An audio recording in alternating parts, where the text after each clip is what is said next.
Hello and welcome to the first interview series, which coincides with the launch of It's Time charity.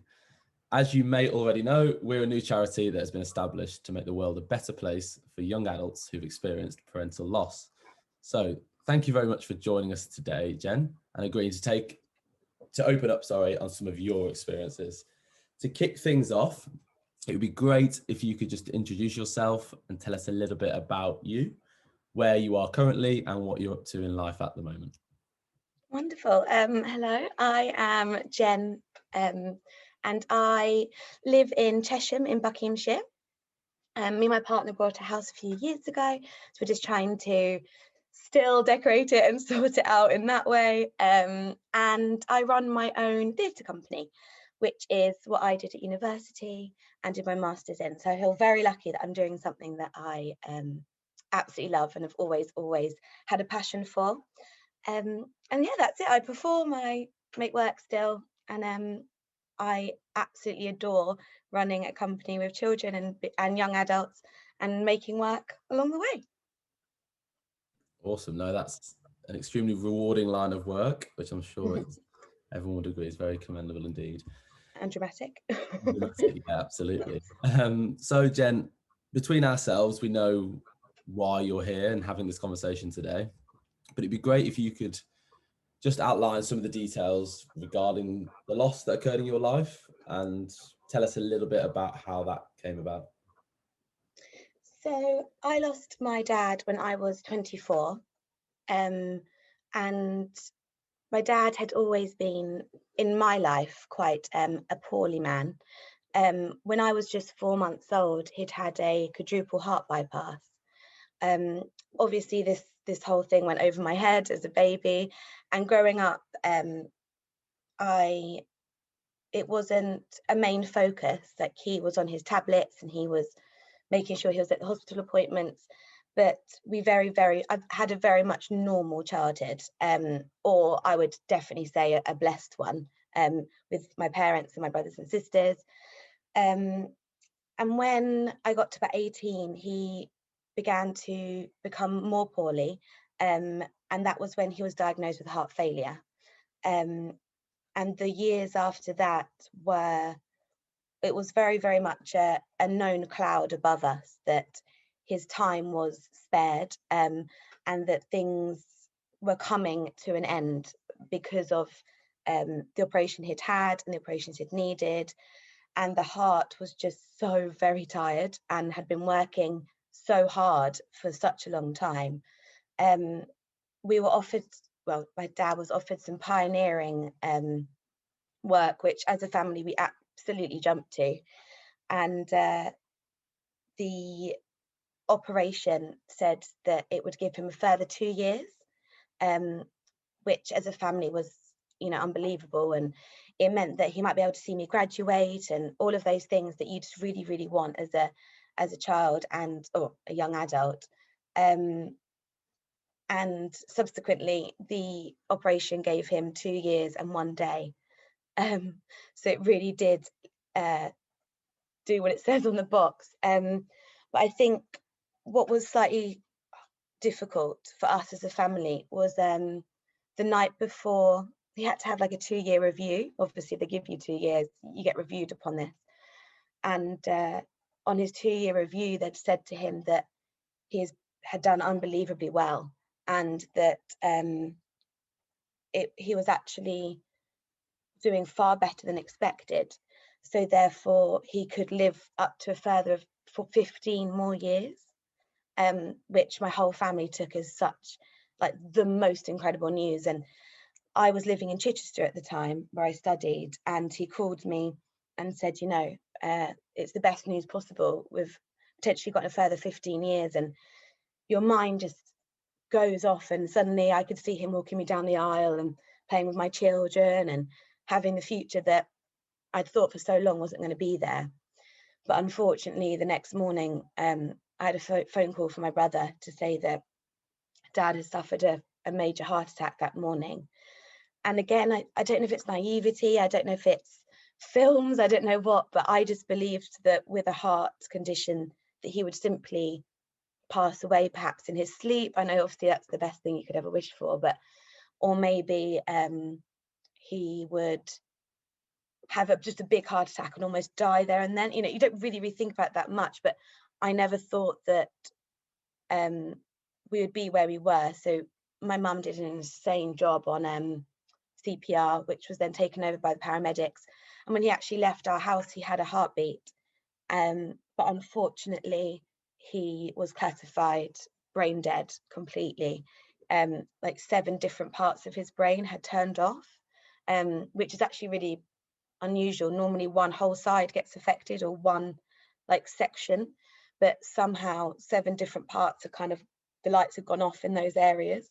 So although we had him, we had already lost him. And then we had 17 days with him, but knowing that in either way of wishing and hoping, we weren't ever going to get our dad back. And I'm the youngest of 4 by quite a lot. So my siblings are 13, 10 and 8 years older than me. So I was younger than them, obviously, going into all. And I think we all took very different, we all took the news very differently, like when we were in the hospital about his brain, not his being brain dead. And I think I really wanted sort of him to keep going, even in any state or any form. But I know now that that's not right, and it wouldn't have been right. But during those 17 days, I think on day like 14, we were told that although this could be our dad's life for quite a long time, and we had to go back to our lives. We know we couldn't be at the hospital bed all day, every day, and then we had to go back to our own lives. And so we did for 3 days, and then we had another phone call to say, not as in like we didn't ignore him or just think he wasn't there anymore, but we had to go back to work, and we had to do, you know, things that we needed to do to carry on. But we got another phone call to say that things were deteriorating and if we wanted to aid him or not. And we decided as a family, as a unit, that the best thing to do was to let him go. Yeah, that must have been obviously an unbelievably tough 17 days and the wider time surrounding that. Could you give a sense of what that was like for you as a family in terms of your relationships with your siblings? Did you pull closer together, or and how did you use each other to help each other as support through that process? So I genuinely am so blessed and so close to my siblings and my mum and my dad, and that the years of that bonding totally reflected our time together, and we respected how each other were processing it. You know, there was never an angry word or a time where it felt more difficult. But my eldest brother lives in Australia, and obviously that was heartbreaking to be away from him and him to be away from us during that time. And his life in Australia at the time, his wife was pregnant with our second niece, which he was able to tell my dad around the hospital bed. But his eldest daughter needs a lot of care due to having seizures and things. So my brother was sort of her main carer. So he was only able to come over once. So we chose for him to come over when Dad was alive to say goodbye, rather than to be at the funeral and not have that chance of actually seeing Dad. So having my brother come over was actually the first time in 5 years we'd all been together. So there was a strange pick-me-up during that time, of the 4 of us being back and Mum having her children together again. And so that was kind of something I think was needed that we didn't know, because it was like an outside thing that helped us come together. But what we all decided to do was all move back into our family home. So we all went back to our old bedrooms, and we all lived with each other for 6 weeks.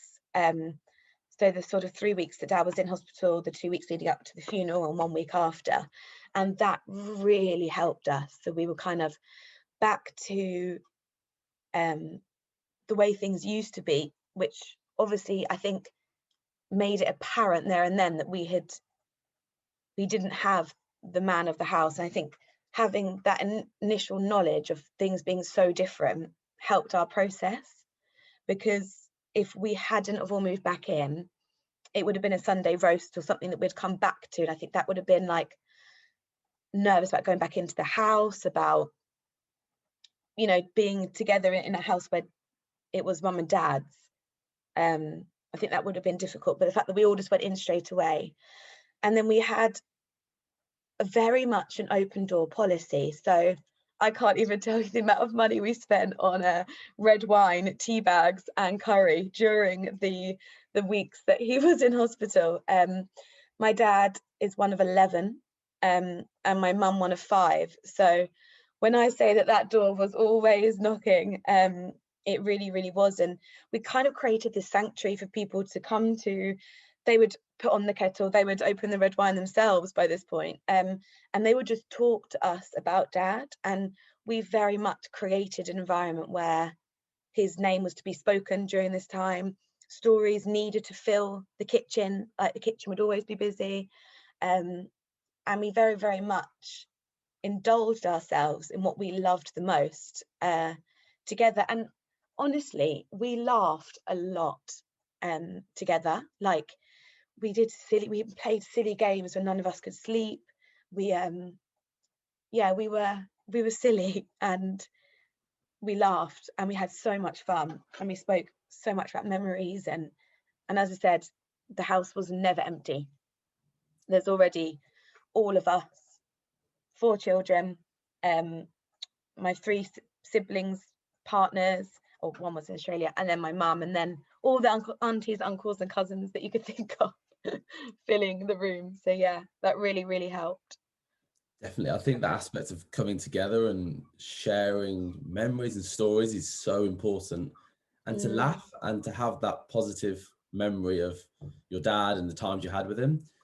With that in mind, and I know you said he's one of 11, could you tell us a little bit about him as a person? Oh yeah, he genuinely was just an absolute legend. Anyone who would meet him just wanted to talk to him. He just had this most amazing ability, and he did things that he never ever let anyone fight a battle on their own. So say if like you're in a group and someone disagreed with you, he would be on your side even if he didn't believe in it. He just didn't want anyone ever to be alone. And he was incredibly special. He had a laugh that you would just know he was in that house somewhere, because it was so infectious and so loud, almost like a cackle. And he spent a lot of his life on, I think, what he felt was like blessed and lucky time. And so that really came out in his personality. And he didn't take anything too seriously. Like if he felt something was being too serious or too competitive or whatever, then he would just make fun of the situation, and he would throw caution to the wind and play devil's advocate, and he'd wind you off, and he would just do everything with the kindest of hearts. And he loved a lot. Like he loved my mum like so much, and us kids. And I think that was the thing that everyone knew and that everyone saw, was just how much he loved everyone around him. And so you always felt safe. And like he loved my girls. Like he was just the dad, you know? Absolutely. Yeah, he sounds like an incredible, incredible man, and a man that obviously it's great that you had 24 years around him. It's such an incredible thing. Obviously, you spoke a little bit about how you dealt with the loss at the time and coming together with your family. How has that manifested into now? How do you now deal with what's happened? How has that changed over time? So I think we are very mindful as a family of what hurts the most for each other and what we find difficult. Like I find Father's Day really difficult. My sister finds, and my brothers find different dates. So perhaps the day he went into hospital, perhaps his anniversary, perhaps the funeral day. You know, we all find different things a little bit more challenging, and we're all just very mindful of that for each other, and make sure that we are there for each other in those times. But I think now we always did everything as a family, and we still make sure we do that now. Even though Dad's not there, we do it with him in mind and in our heart. So we've just carried on doing all our traditions, all of our things together, and it's a toast raised, and it's the way that we think in our hearts he would have done it, if that makes sense. So we kind of carry on with him being spoken about a lot. And yeah, that's really important for us. Yeah, no, definitely. That seems like an important part of the process in terms of living those memories on. It's really important. You hear a lot about people who have had experiences such as these and lost important members of their life, and it's given them a drive to go on with their life. Obviously, you're doing amazing things, and you know, have a theatre group that you set up. Do you feel that moment in your life did give you a level of inspiration to be the best version of yourself? Yeah, I think so. Initially, I think when we lost Dad, everyone kind of took their role, and at the time, I actually lost quite a lot all at once, because I was living in Chichester. I'd finished my degree, finished my master's. I was living with friends and family, and we'd created like a life there, and I loved everything about my life in Chichester, the community, my job. I cycled to work. The whole thing was just a dream. And so when I lost Dad, I came home, and of course I was always going to come home within time, but not then. So overnight I lost my job, my home, the community, Chichester, the city, you know, everything. And I think that in turn makes you lose yourself a bit, because everything you know is gone. And I remember thinking, like, my biggest drive was, when I see Dad again, or when I get to be with him again, I have to tell him the most amazing things. I cannot say that I paused life, or I can't say that I stopped living, or I decided that, you know, other routes were better for me, because they weren't. And he'd brought me up so well that I had no excuse. I couldn't, you know, I could obviously go a bit wild, but I couldn't let him down. And I think I felt even more nervous that he could see everything. I was like, he can now literally see everything. So now I actually have to behave all the time. But my master's was a big deal for me. I mean, I'm very dyslexic, but I love performing, and I think he believed in me. So I kept going, kept doing it. And he actually paid for my master's, and said that he probably wouldn't be well enough to pay for my wedding, or pay for my, you know, something for my children or something. So this was kind of like his last gift. So when he passed, I was thinking, I can't let the poor man pay thousands of pounds or something and then me not do anything with it. Like, that's just ridiculous. So that's also a huge drive of why I wanted to do the eulogy at his funeral with my brother. Again, I was like, this, he can't believe and be in all my shows and do this, and I can't stand up and speak for him. Like, that doesn't work for me. So I knew I wanted to go in. I knew I had to do something with theatre, but I just needed some time for myself. So I did a sidestep and worked in TV, worked in advertising for a bit. And that kind of got me back to where I needed to be, and kind of put my own spark back in. And then I was like, right, I'm ready now to take on this company. And my company is called PS Theatre, and that's my dad's initials, because Amazing. he 100%, not only is the drive, but he would love it, and he would be at every play and function that we do. And I did a big charity event for the British Heart Foundation, and that just felt really, really cool to own my own business and make money for something I care so much about because of the person that got me there. Yeah, Jen, that's incredible. And I have no doubt from the short amount of time that I've met you that you're making him enormously proud still. If we're to look back now and think about what you've been through,